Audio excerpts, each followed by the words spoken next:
I'm here to do a science experiment with you, and I'm super excited to share this with you.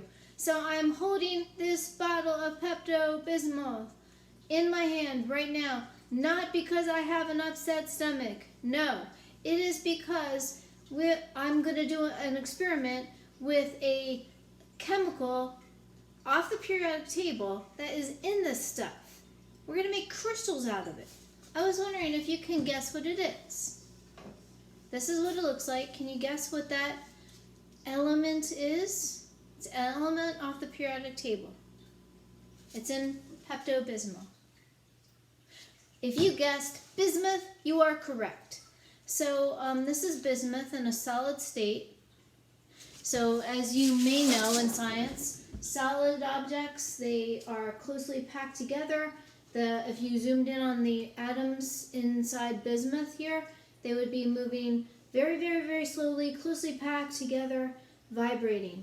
And when you add energy to particles, then they change the speed and the spacing between them, and they turn into liquids and gases and so on and so forth.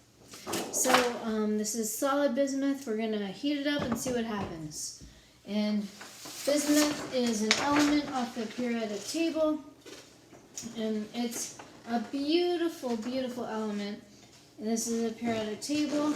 Here is bismuth, and has a melting point of about 571 degrees Fahrenheit.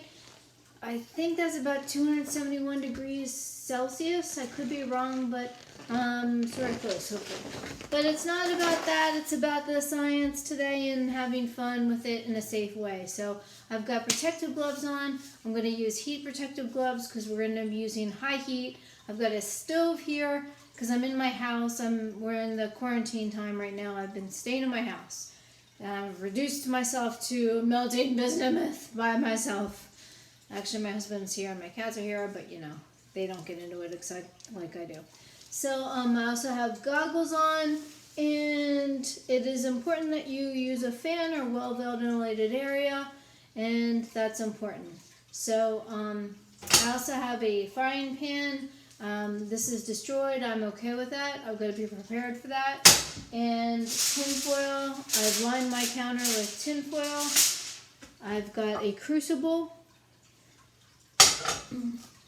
and some bismuth ingots that I'm going to remelt as well. We'll try this too, and we'll see what happens. So here we go, and it is very important that you work in a well-ventilated area.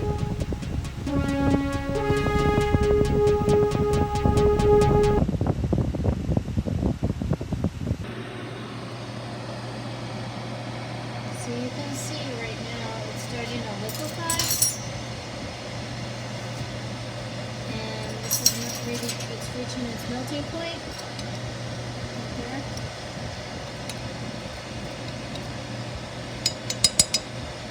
And while that is melting, you want to scrape the stuff off the top while you're watching it.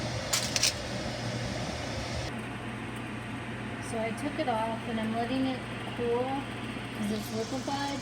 I scraped the top off, and what I've learned is that the slower you let it cool, the better the crystals will form. When you look down, those little squares, the crystals are forming downward like stalactites. That's what's going on underneath the surface.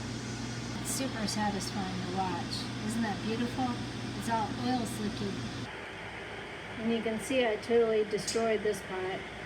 Yeah, make sure you use iron. It works a lot better, just telling you. You can see this is what it looks like when it's melting. It's really, really hot. Really hot.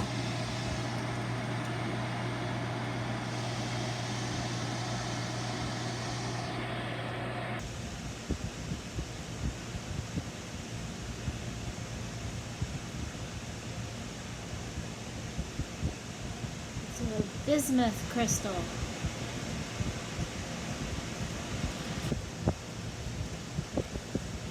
So now you can see, after heating it up and melting it down, then you get these really neat looking oil slicky crystals form. And I'm going to make some pendants out of them. And yeah, so that's how you oxidize bismuth and make crystals.